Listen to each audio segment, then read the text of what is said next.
and welcome to the Be United podcast. Jamal, aka Papajgun, is a renowned and creative photographer with a fantastic eye for capturing moments perfectly, powerfully, and creatively. Jamal has a unique talent of making anybody look absolutely sensational on camera. To find out more about Jamal's work, catch him on Instagram at Papajgun. That's Papajgun. Stay connected. It's time to unite.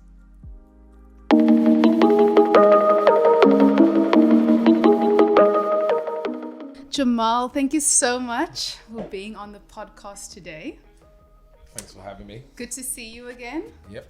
So Jamal was a photographer for the show reel, and he took amazing pictures, making everybody look like superstars, you know? Thank you. But that's your skill as a photographer, so. And one other thing that I always note about you is that you're very fashionable. Like, you always just are on point, fashion forward all the way. From my dad, I think. Okay. I think so, yeah. Is it? Obviously, as a person, you're probably like that as well. But, yeah, from my dad. Right. Yeah. So he was quite a fashionable gentleman. Yeah. I mean, my mom too, but my dad was really, when I was young, my dad used to teach me how to wear a tie.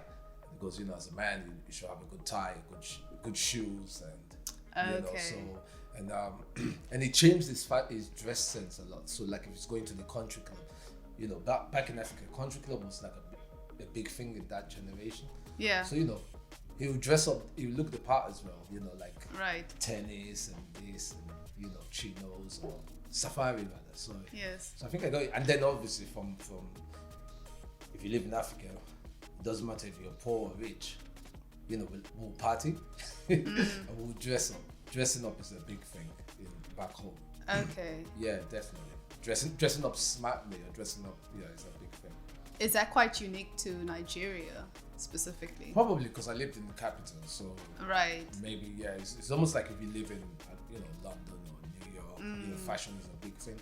So I think in Lagos, but culturally as well, like if you go to Nigeria every weekend, everyone has got a party to go to. It doesn't matter what level they are in society, we're happy, fun people. So I guess I like dressing up, but I like to combine. That's the difference. It's not just brand names always. Yes. And then I'm into brands, but I'm not completely into it has to work. It doesn't matter if this is expensive or if I don't like it.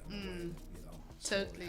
I like putting different things together. So, do you ever go to the second-hand shops and try and find hidden treasures? Second-hand jackets. Yeah, maybe. totally. Maybe not clothes, but jackets. I like to go and look for jackets, because they're really cool. Coats, jackets, Yeah, totally. Yeah. I have this vintage jacket from the 60s that somebody gave to me, and I absolutely love it. It's so classy and classic and timeless. That's the thing right there. The jackets from those times are really totally cool. It's hard to find that kind of design generally. Right. So if you go to places like that, they're difficult to find. I think if someone gives it to you, it's Exactly. easier, because once you go to the charity shops, if they stock it, it will be gone in a few. I mean, hats are hours. another thing that's been me since. I don't know why I started it. But from 12 or 13 years, I just started collecting hats. Where even in a case say in the morning, back home, I don't know if you have it in your country, where there's certain things they only sell in the morning at a certain time, and if you miss it, you have to wait till the next day. It could be the vendor, it could be a certain kind of breakfast. So say my dad woke me up and said, go and get me this or that. First thing I'm doing is going to my bedroom looking for a hat. But it had to be a particular hat, whatever hat came to mind. Yeah. And my dad would be there, are you not ready? Are you not ready? And hats they're literally part of me. I even forget sometimes when I'm indoors to take it off. I'm like, oh, take your hat off, let the hair down. Yeah. It's probably messed my hair up a bit. Okay. I think a hat can really complete an outfit, because if you have a really plain outfit on, like a plain t-shirt and a pair of jeans, a nice hat can really finish the look off. Hats are powerful. Yeah. In terms of making, they're powerful. I love them. I've got loads. Yeah, I need to like Loads. step up my hat game because I don't wear hats mainly because my hair is so thick. Yeah. And when I wear my hair loose, it's difficult to wear a hat. Especially if you're taking it off, then you kind of have to keep it on for And the there are entire hat day. rules as well. There are rules that come with hats. And this is for people that don't wear hats. And when I say don't wear hats, I don't mean they don't wear hats, but they're not into hats. You know, if you're in a public place, don't pull someone's hat off. It's just Right, wrong. yeah. It's like literally, it's absolutely wrong to just go and grab it. You know, because a real hat lover won't do that. But you can ask someone.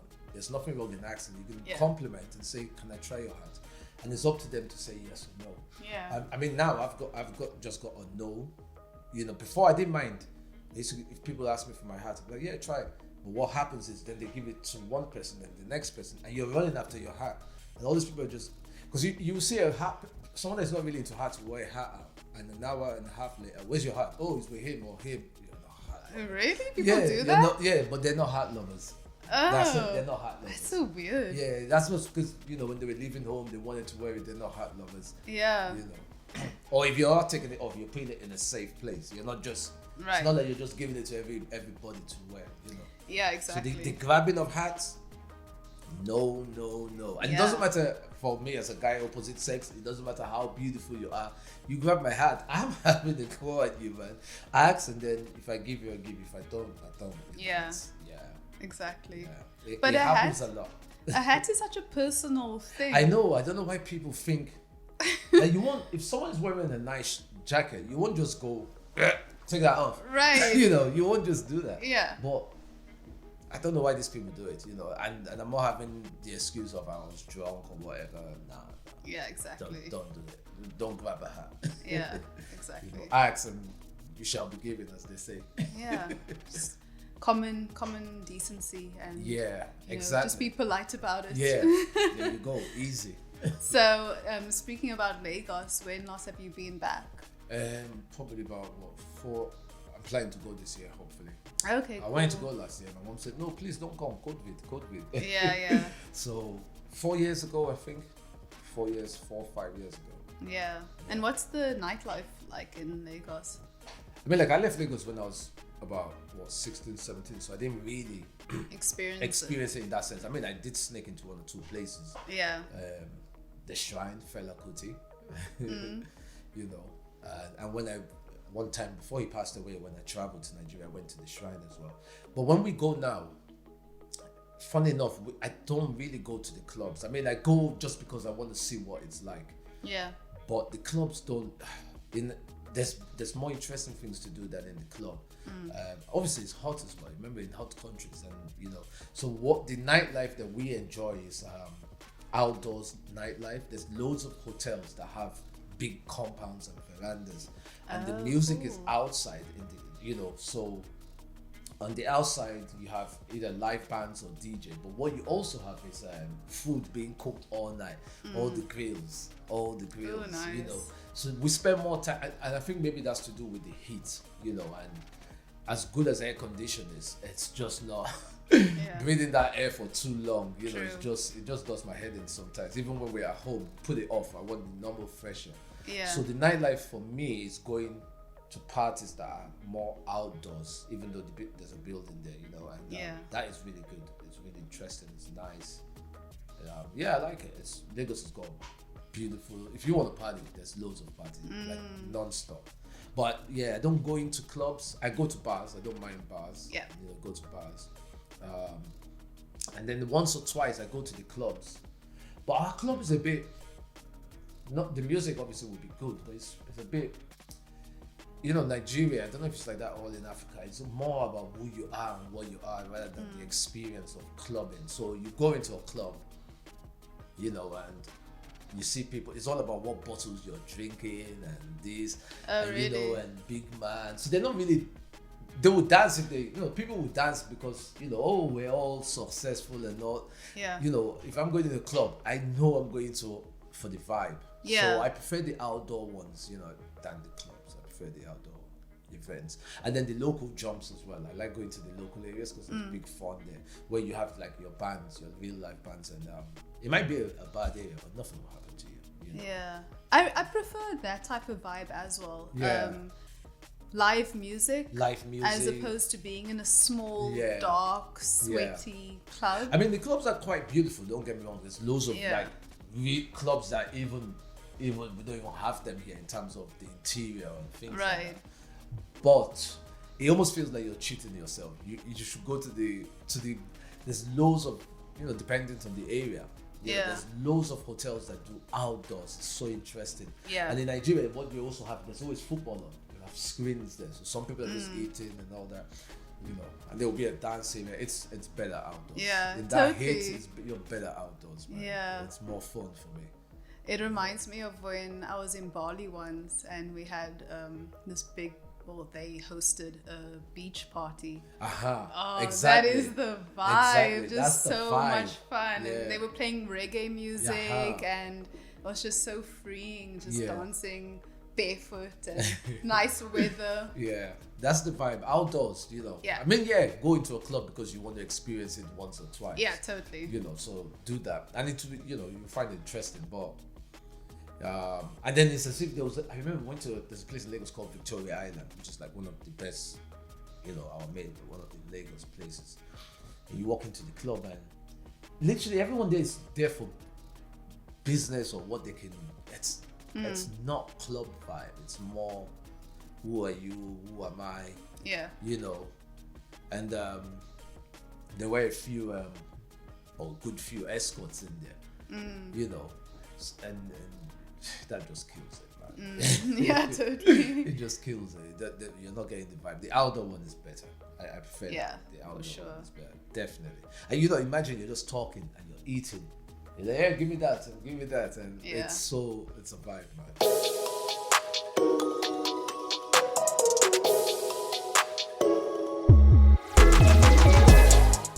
So you've been quite busy, right, with your photography? Yes. Pulling all-nighters. So how do you deal with that, you know, with deadlines and making sure that you meet those deadlines, you know, balancing that with your family life and whatever else? I mean, like, you want to be busy anyway, especially based on the last 1 year. Everybody wants to be busy right now. You know, deadlines, I put myself in that position because with deadlines, you know what you're going into. So someone has asked you, we want you to do this shoot, and we need it by so date. Basically, they're giving you, maybe in terms of editing, maybe it's supposed to take a week or two, but they're telling you they want you to do a job that will take 1 week in 2 days. So you're the one that said yes. Obviously, you've got an option to say yes or no, and when you say yes, then you have to do it. So it does involve sleepless nights, walking through, and luckily for me, I can stay up late. You know, so, and then you especially if you like it. I think it's easier when, look, I get different types of bookings. You get bookings where the person booking you is booking you based on your creativity. So they want you to shoot and edit the way you do it. Those are the best bookings. Because then when you're editing, no matter how long, the passion remains. Because it's like the way you want to edit. When it's like, then there's standard editing where, you know, you're not getting creative, you just have to do it. Those ones might be a bit more, I don't want to say difficult, but they might be a bit more tiring because you're just going through the motion. You know, you're just doing it because you've got a job, money's coming in. But when you're booked for your own creativity, where you can do it anyhow, you know, like, so say they taught you how to, in school, this is how you don't, when it comes to contrast, you can't put more than 2 contrasts. When it comes to, say, vibrance or color, you can't, in terms of the slider, they will teach you how much you can put in it. But when you're creating, you can put double in it, but you like it like that. Then what you're hoping is there are people that also like it. You know, so that's what I mean by creating your own style of doing something. So yeah, the deadlines are good. I've been busy and I've always wanted to be busy, even pre-pandemic. I love when I'm busy because I'm also, by character, I fall out of, I get bored quickly.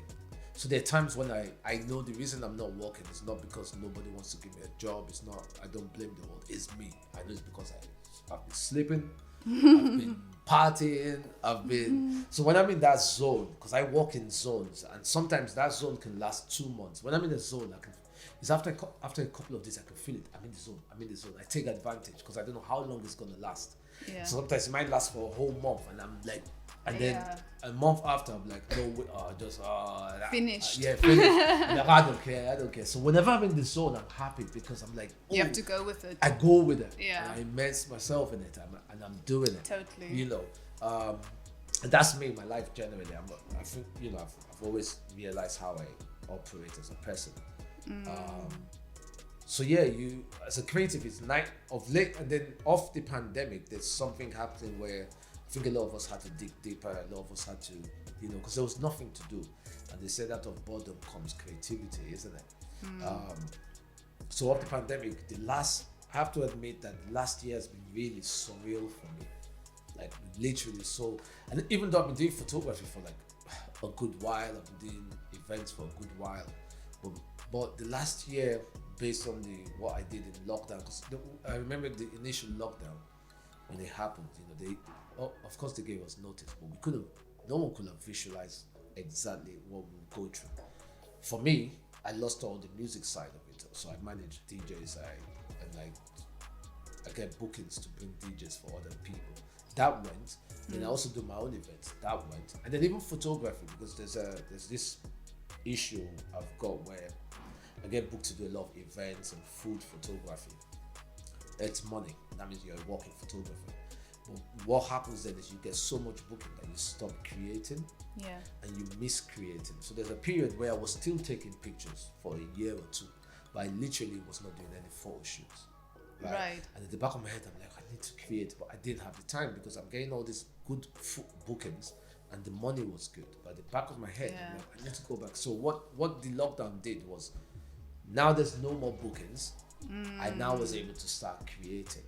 But I think the only reason that happened was I remember 2 weeks into the lockdown, going through the disappointment of, work's dried up from the music side, the photography side. And I told myself, okay, you can't do anything about the music, but if there's one thing you can do, keep taking pictures. You've got a camera. Yes, everywhere was closed. You can't call your makeup artists your models, but you've got a camera and the world is yours, literally. Totally. If you walked out of your house. So I just started taking pictures. So, you know, I don't know if you realize all the rainbows that started popping up all over Edinburgh on people's windows. You know when they did Yes. that so, you know, the first lockdown, everyone started walking, isn't it? We all started taking strolls and I was doing 3 walks a day. So I noticed all these pictures. I'll show you, and I was like, wow. Some of them you could tell it was kids that made it, and I was like, someone has to document this. This can't just go. Totally. It can't just go to waste. So for like, I think 3 or 4 weeks, I shot maybe about 1,000 of them. Like, look at all this now. Oh wow. Walking around Edinburgh, right? Walking around Edinburgh, taking all these pictures of different people that were putting. Some you could tell were kids. Yes. I shot like maybe like this one, and then I framed them. I literally walked all around Edinburgh. And you just found those pictures on they were there. windows. So you know, and the reason I did it was I felt like someone should document this. It shouldn't go to waste. So as I said, I told myself, you can still take pictures, and I'm happy that I thought about it and I followed up. Because one thing about me is a lot of things come to my head and I don't follow up. Right. Same. A lot of ideas will come, and I'll get one idea, and instead of following that up, another one will come, and another one will come. I'll be like, Jamal, stop doing that. I'm like that too. So I'm happy that when that thought ran through my head, so I literally will walk. It walks from here to. I used to walk miles for like 2-3 hours. Yeah. You know, like, because if you drove, you won't see it. You're driving too fast. So you had to walk. So I literally would walk some roads, nothing, and then I'll walk, you know. And then after that, I did a few shoots with my daughters, like fashion shoots for them, meaning, they can do their own makeup and that. And for me, I was doing light testings and things like that. And then I did some sunsets and sunrise. And then I did the one with my daughter that blew up. But I think it started from the moment I told myself, even though there's no work, your camera, don't leave it. And the reason that must have happened is because there was nothing else for me to do. So I had to now go back into creativity. So there's as much as the lockdown had a lot of downside to it, for me as a person and a photographer, one of the upside was it made me go back to the reason I loved photography. And then I went back to creating. And then off that is what everything that is happening now, that's where I would say it's come from. And then my pictures with my daughter, the I Can't Breathe. And then you're always thinking, when is the next job coming in, or when is the next person going to book me? And I would just wake up in the morning and I'll just see a text, hi, blah blah blah.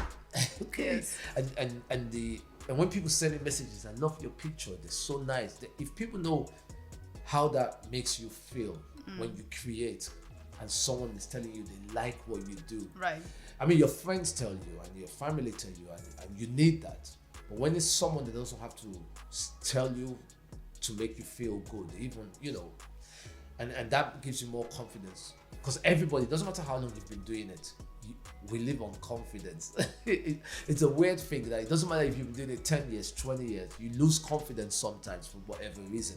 It might be because you don't like the way you're editing or whatever. So you need that confidence booster, and even now, I got a message yesterday from someone, and I'll read it out without saying their name, and I just got the message. This was while I was editing last night, and the person just sent me a message saying, hi, I've been admiring your shoots recently.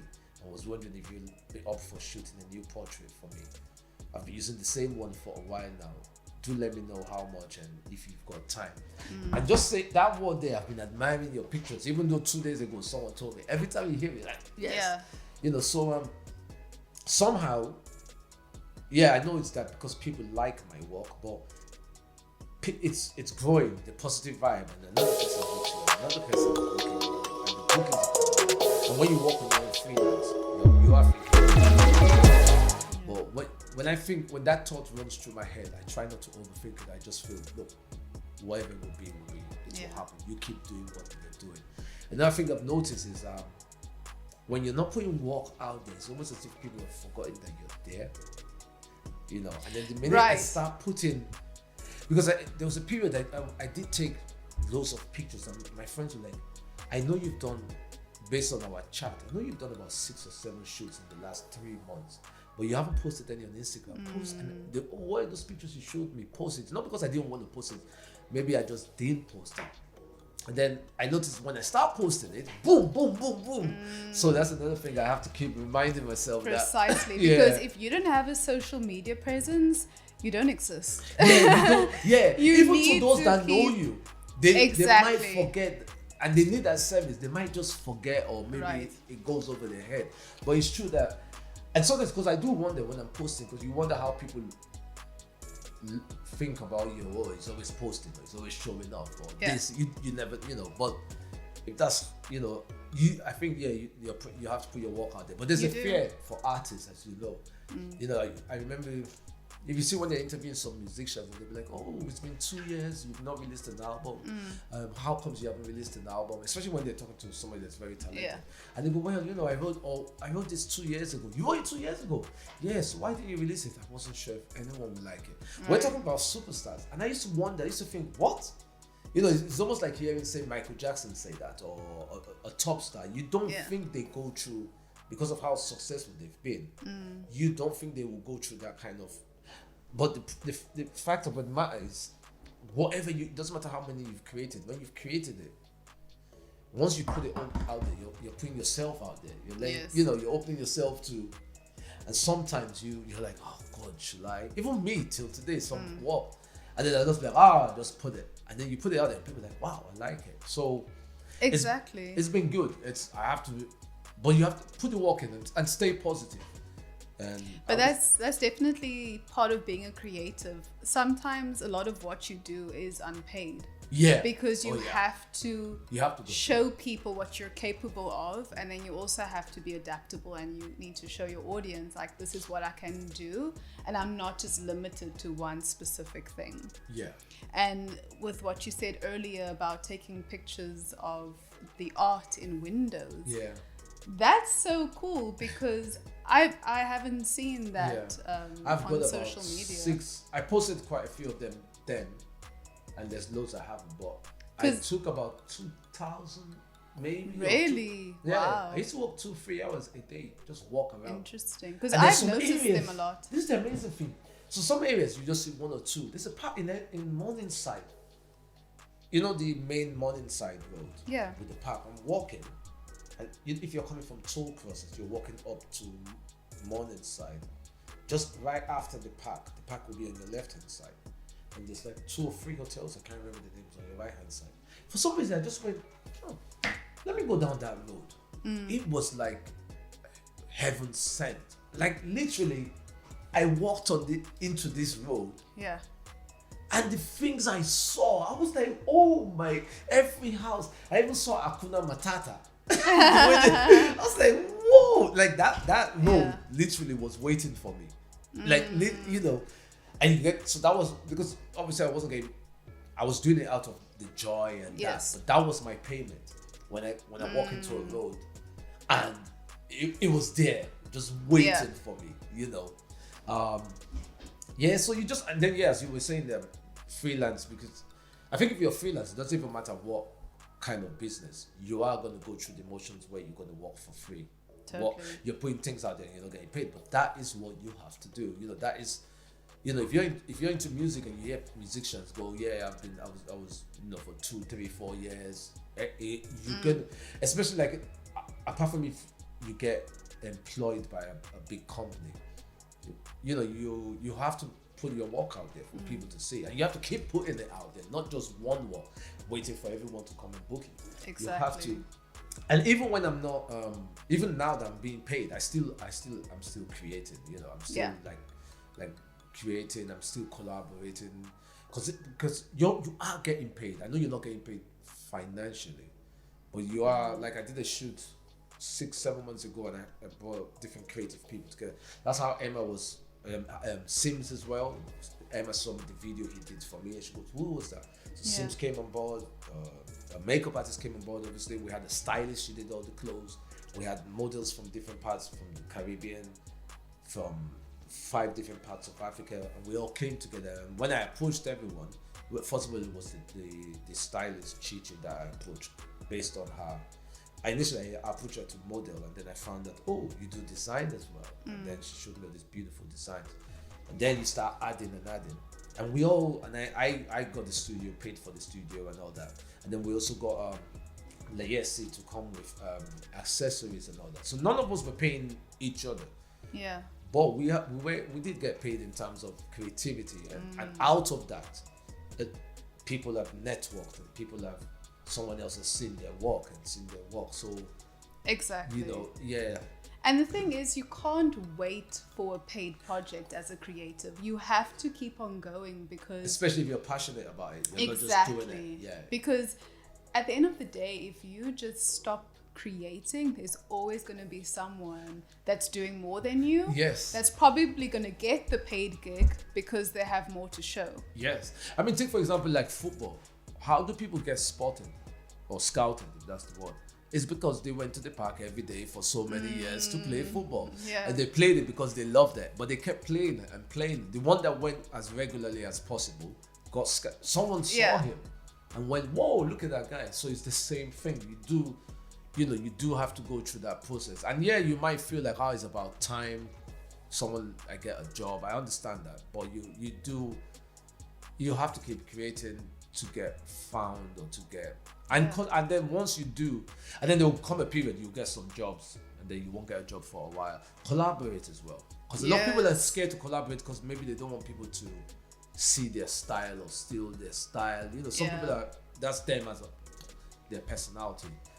Not just, creative people have to support each other. If we don't support each other, how do we expect the public to then? Yeah, totally. Yeah, so you have to support each other. You have to work together. You have to, even now, as I said, I'm I have been getting paid for a while, but even now that I'm being paid, I still collaborate. I still see people on my Instagram and I go, oh, you know what? And I send them a message. That, oh yeah, if you don't mind, let's work together one of these days. I like your style. I like what you do. Let's come together. Yeah. And sometimes you meet people through collaboration. So maybe someone you're collaborating with brings someone else. Yeah. And now you're networking. Yeah. And that person says, hey, I need a photographer. Yeah. Could you come help And then, me out? Yeah. Yeah. That's how it works. So you need to be really open to network. You know.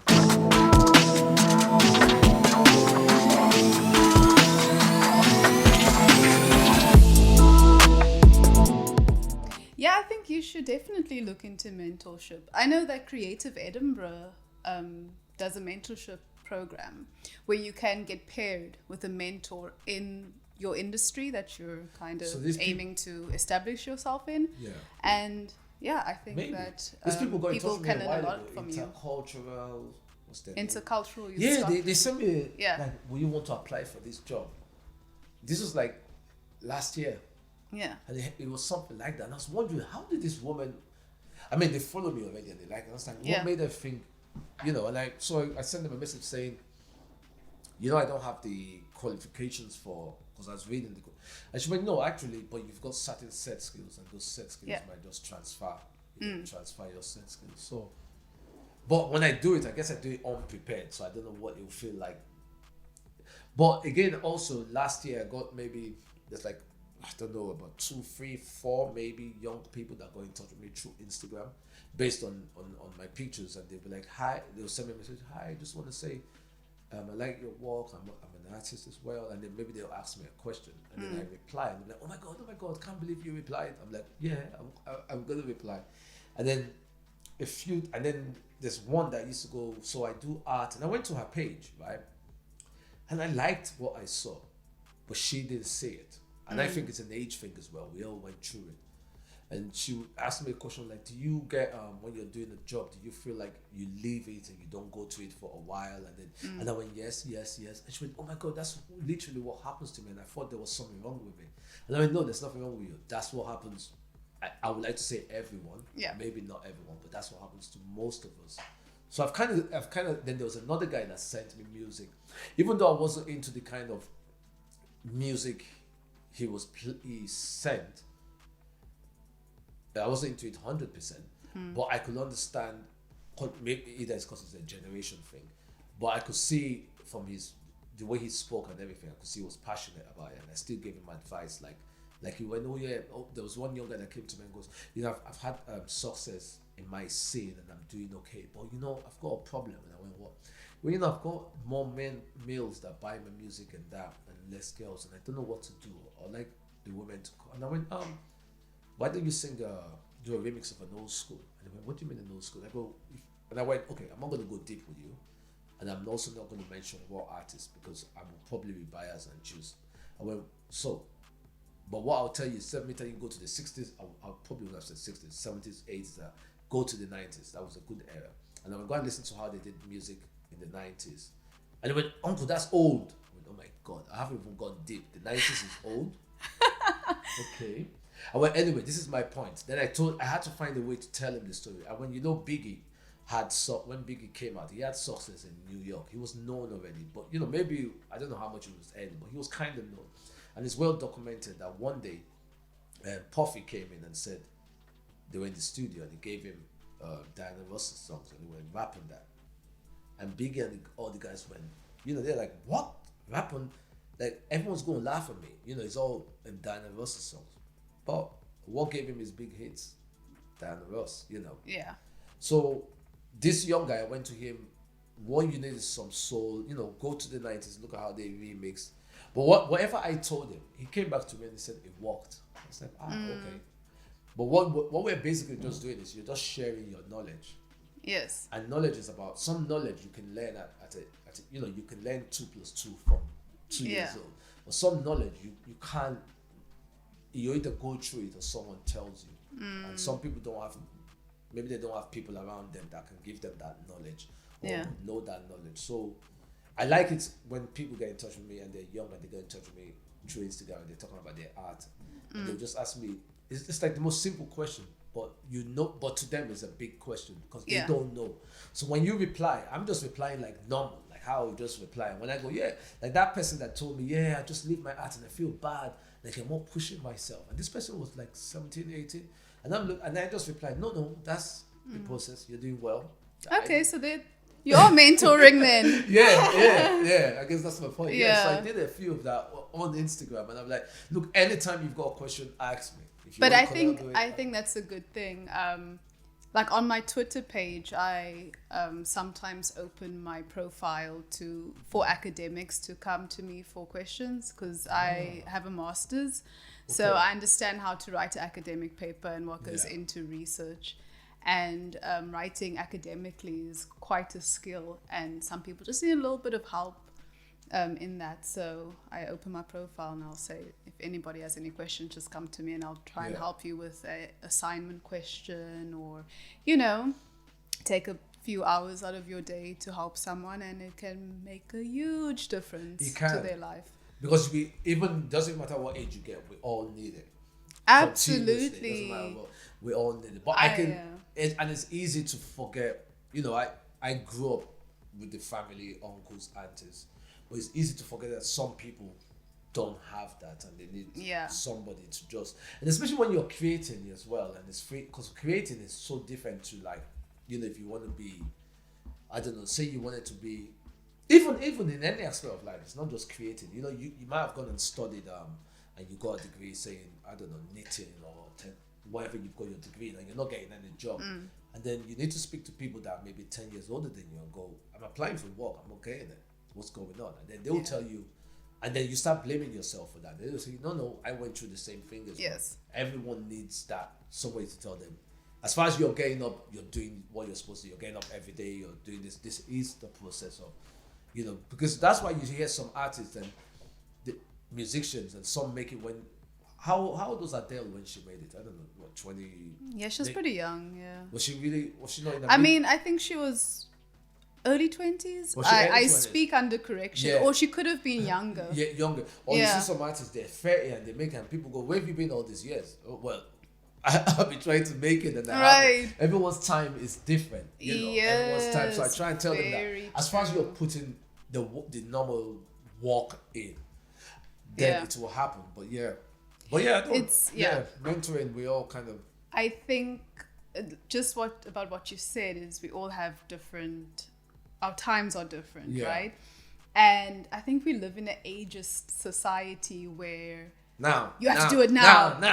If you're 25 and you have not made it, damn, you're old. It's like, no, 25 is still young. Still young. But I can understand if you're that age and you don't have that kind of support, based on today's, why. So just reach out, and there's some people you're going to reach out to, they don't reply. It's life, it happens. It might not feel nice. There's some photographers that I reach out to and they don't even reply. Right. I feel sad about it, but keep reaching out. There's people there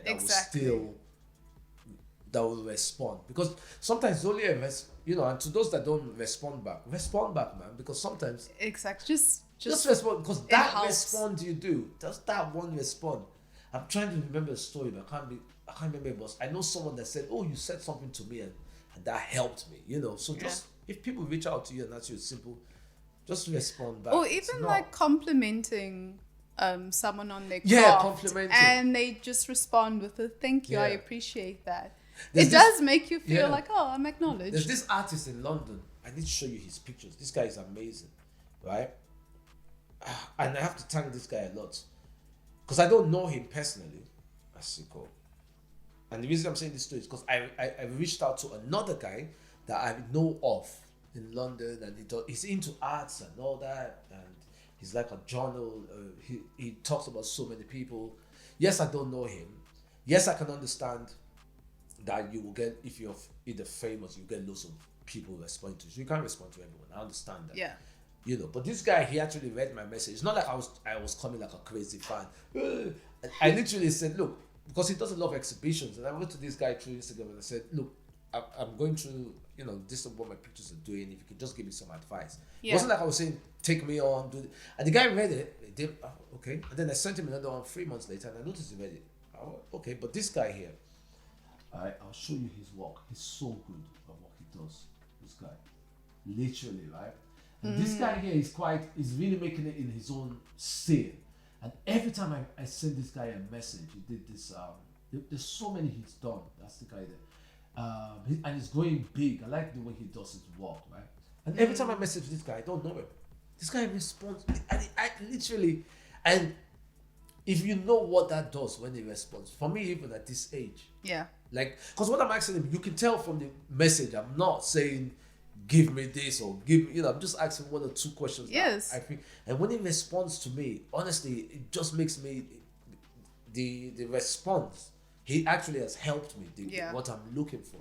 So if you can, it's good to, especially if you see the message as well. Like if you're someone that doesn't open your messages and all that, I can understand that. It's a different story, because some people probably get like 1,000 a day. You can't respond. So I understand that. But if you see it, and if you can, just that little thing you tell someone. Because if it took you 2 seconds to read the message, just reply. Yeah, just reply. Yeah. There was another guy that is on television. He does film, Simon Frederick, and he's well known in the film. He does photography, and he did a series called They've Got to Have Us. If you haven't watched it, actually, you should watch it. I'll send you a link.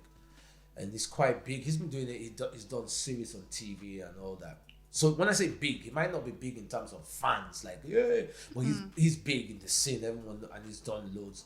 And I sent him a message one day, and he replied, right? Because I wanted to ask him about how do you go about doing this in terms of, maybe put your pictures in certain places. And he did reply me, even though he didn't, the answer I wanted, I didn't get. But what he said was, hey, nice, thanks for getting in touch with me. Your work is really nice. Look, at this moment now, I am like crazy, really busy. So if you don't mind, do you mind coming back to me maybe in 2 months' time, and maybe I'll be able to. So even though he wasn't in a position to assist in that sense, the fact that he still replied said a lot, and it still made me. And we haven't taken it further than that, but just see if so if you can, because it helps a lot if you can. Yeah, definitely. Everybody needs. It doesn't even matter what age. Everybody, because it's all about levels. And when you want to go to the next level, sometimes you can tell yourself how to get there, and sometimes you need somebody to just say something and say, this is how to do it. Yeah, so, just to help you. Sometimes you just need like a different perspective. Yeah, exactly. Yeah. And there's another young boy that, as I told you, even sent me his song. He keeps sending me songs, and I said, just send it. And even though his style, I mean, what I like is his passion, and I was like, nice one, keep going. And when he see me once, and he just comes, hey, big boy, thank you very much. But what I'm even doing is, in my head, it's nothing. Like I'm just, but to him, it's probably... It's everything. It's exactly. Probably everything, Right. Just something so small to someone can be such a big thing to someone else. So. And as I keep saying, if we creatives don't help each other, then why would the normal public? I keep saying in the creative industry, you need to be open to sharing. Yeah, we need and to. You need to be open to learning. Yeah. And be open to adapting. Yeah. And if we can't support ourselves, how do we expect people to? Because like if you say you want to be a doctor, you literally have to go and spend 7 years and study. If you want to be an accountant, you literally have to go and get a degree to if you want to be an engineer. Yes, at home you can, as a young person, you can learn a little bit of engineering, but you have to go and study. So all those professions are regulated. You can't just get up tomorrow morning and say I'm a doctor. Even though there are quack doctors there, but you can't. But with ours is not that. Our own industry is more about freelance and putting in, actually working for 5 years and not earning money to. Like you can't go and say, as a doctor, you can't go and go, so I would say, I've been working as a doctor for 5 years, now I'm a doctor. No, you have to go and study. So my point being that, because of the way our profession is, it's not regulated, it's freelance, we actually work for 5 years without earning money before we get to a place. So what we need to do is support each other. Yeah. Because if we don't, we won't have that industry. And why would people come and buy our shit? Yeah, precisely. That's the first time I sweat. All good. No judging zone over here. Up in here. Absolutely. But I like what you said, collaborate, be open to partnering. Yeah. You definitely, it's a good feel as well. And do it at your own time. Don't feel pressured. That doesn't mean you have to collaborate. If you're busy, you're busy. You have to collaborate every week or every month. But especially when you're starting out. It's almost like, and even when you've started out, even after starting, I mean, look at the big stars sometimes. They'll, I'm talking Hollywood now. and they'll do a project, and they'll be interviewing. And say the project then blew up. Yeah. And they'll be interviewing them, and they'll be like, yeah, we just got together, and we both found out, I've known him for years and years, and we both found out, oh, we've got a passion for this, and then we thought, oh, should we get the big brands? And these are big stars that can easily get the big brands, and they thought, no, they won't be interested. But yet they did it. No one was getting paid, and then it's become something or not something. Yeah. But you get a good feel being around your own peers. Why you should collaborate as well is an easier way to be around that creative energy, and around, because you can get inspiration from, if you're a photographer, you're a writer, you're a different set skills, and when you all come together and you see how this person is and all this person is, you because ideally you're looking for someone to book you. So say you were looking for, you always want to be part of a photo shoot, and you're not yet on the level where Vogue or any of these big brands will give you a job.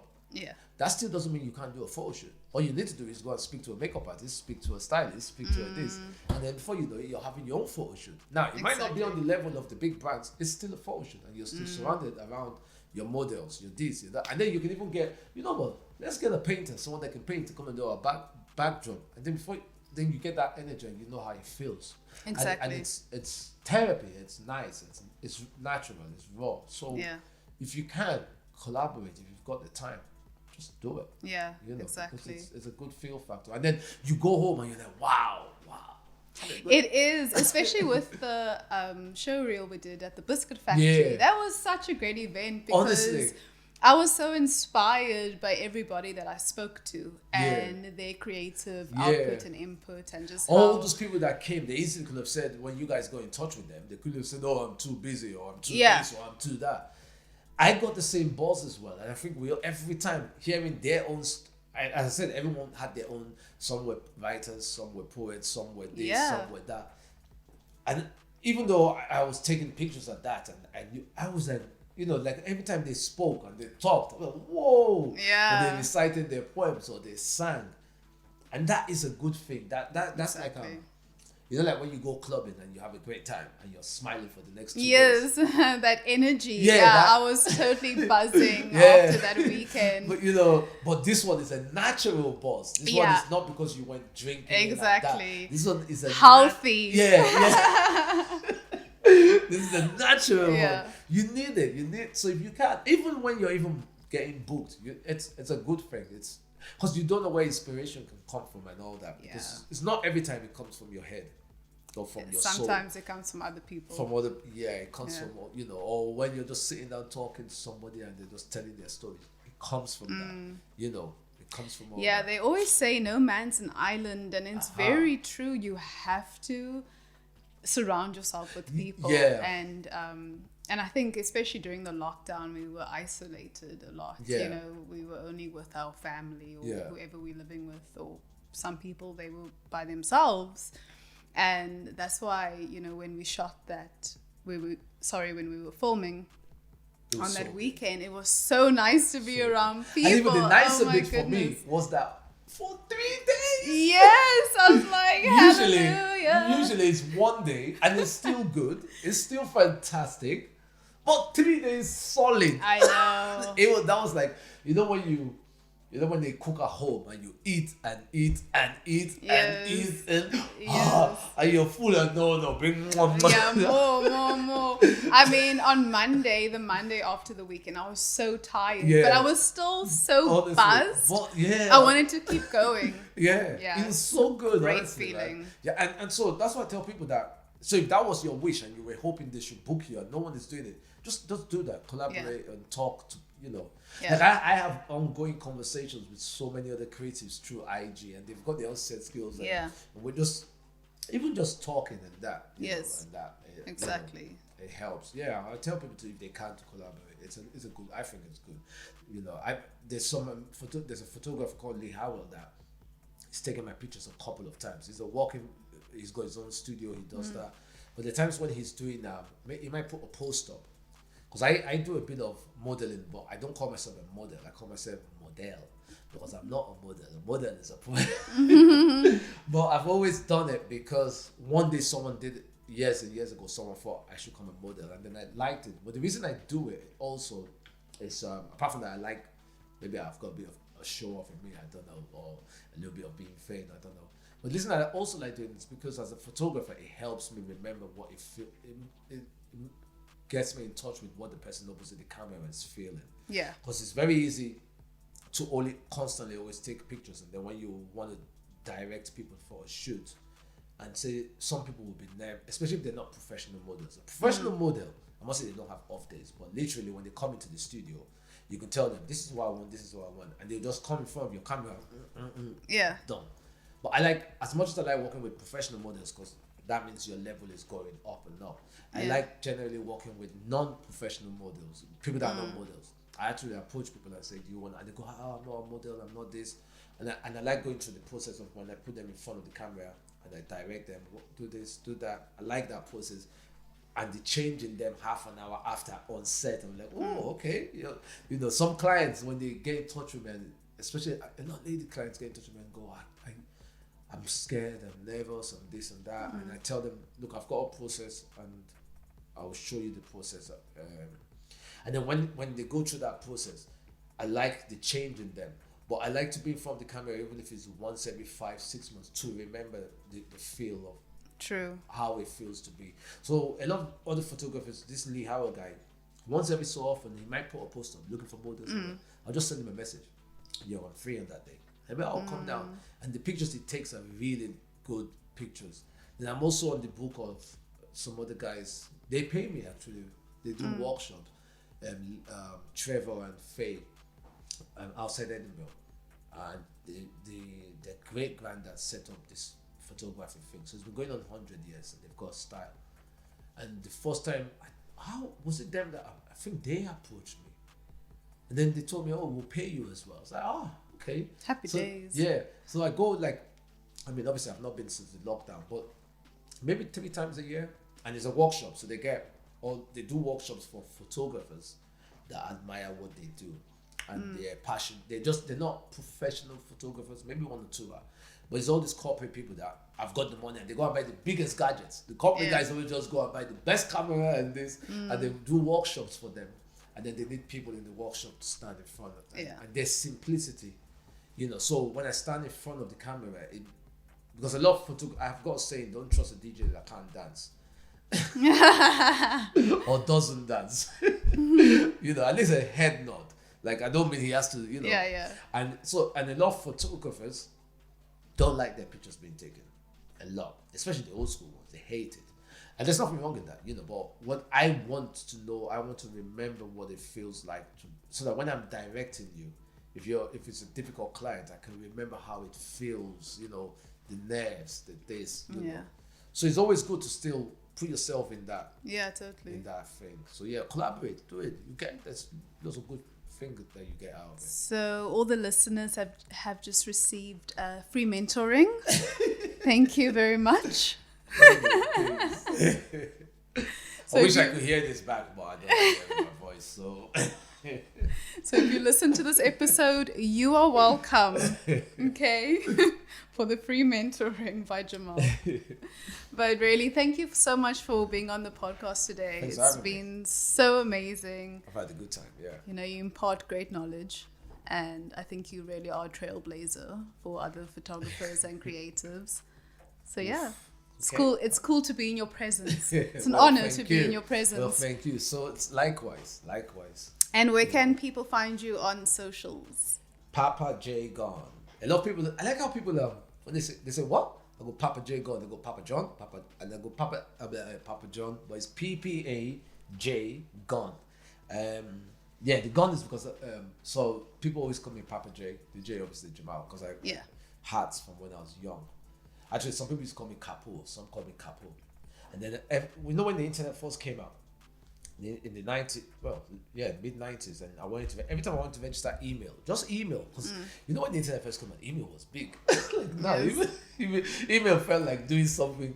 And every time I put Papa J, it's taken, and they'll put numbers. I'm like, oh God, I don't want that. I don't want that. So like, what can I add to it? And if you support Arsenal, you're called a Gunner. Okay. Right? It can be spelled in 2 ways: GOONER or GUNNER. So I don't know. I was in the internet cafe and I don't know why I thought, but I can't say Papa J Guna is so long. And for some reason, I just went, just choose the GUN. And I added it to it. And to me then it made sense. I just went Papajgun.